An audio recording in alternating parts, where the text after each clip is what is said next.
Assalamualaikum teman-teman. Nah, di video kali ini saya akan membahas tentang metode dan model-model pembelajaran. Nah, langsung saja ya teman-teman. Kita langsung masuk ke konsep pembelajaran. Nah, apa sih pengertian pembelajaran teman-teman? Penyelenggaraan pembelajaran merupakan salah satu tugas utama seorang guru. Istilah pembelajaran merupakan terjemahan dari kata induction, teman-teman. Nah, menurut Gang, Brink, dan Pinker pada tahun 1992, pembelajaran adalah serangkaian kegiatan yang dirancang untuk memungkinkan terjadinya proses belajar pada siswa. Sedangkan menurut Dimyati dan Mujiono pada tahun 1999, pembelajaran dapat diartikan juga sebagai kegiatan yang ditunjukkan untuk membelajarkan siswa, teman-teman. Menurut Kamus Besar Indonesia, teman-teman, pembelajaran yaitu menekankan pada proses, cara, perbuatan, dan menjadikan orang atau makhluk hidup belajar. Nah, itulah pengertian dari beberapa ahli tentang pembelajaran.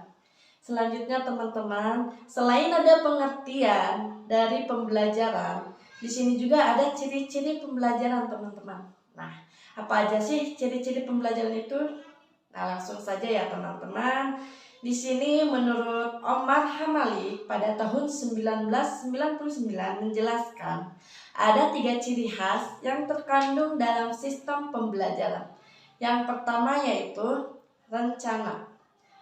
Apa yang dimaksud dengan rencana? Nah, rencana ialah penataan ketenagaan, material, dan prosedur yang merupakan unsur-unsur sistem pembelajaran dalam suatu rencana khusus.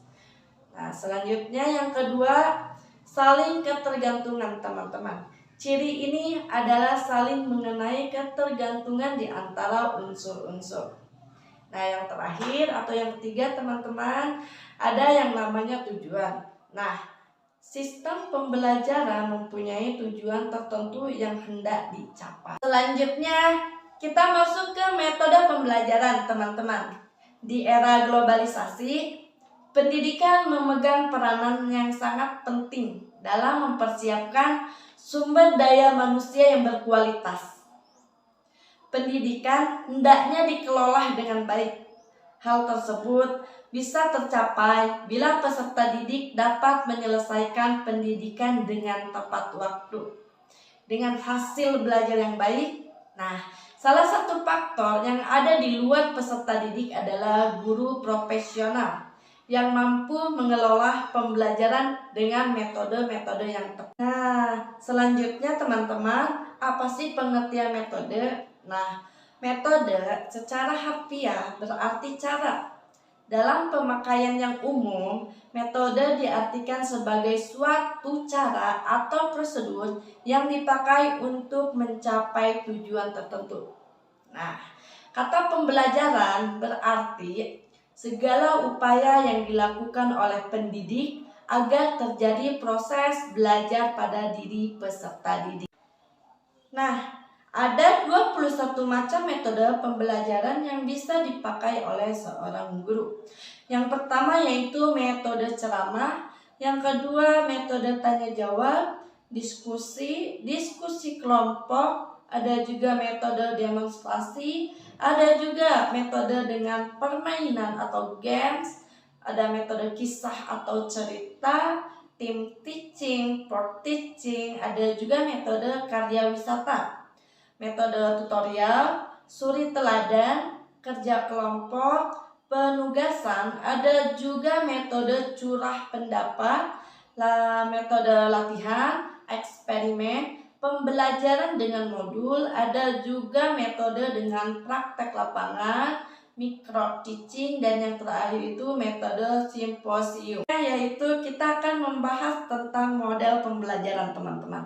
Nah, istilah model pembelajaran menurut Joy dan Wills pada tahun 1980 digunakan untuk menunjukkan sosok utuh konseptual dari aktivitas belajar mengajar yang secara keilmuan dapat diterima dan secara operasional dapat dilakukan. Nah, Joy dan Will mengelompokkan model-model tersebut menjadi 4 kategori. Yang pertama itu kelompok model pengelolaan informasi, yang kedua itu kelompok model personal, yang ketiga kelompok model sosial, dan yang keempat yaitu kelompok model perilaku. Nah, itulah teman-teman metode dan model-model pembelajaran. Mudah-mudahan apa yang telah saya sampaikan tadi dapat bermanfaat buat kita semua. Sekian dari saya. Wassalamualaikum warahmatullahi wabarakatuh.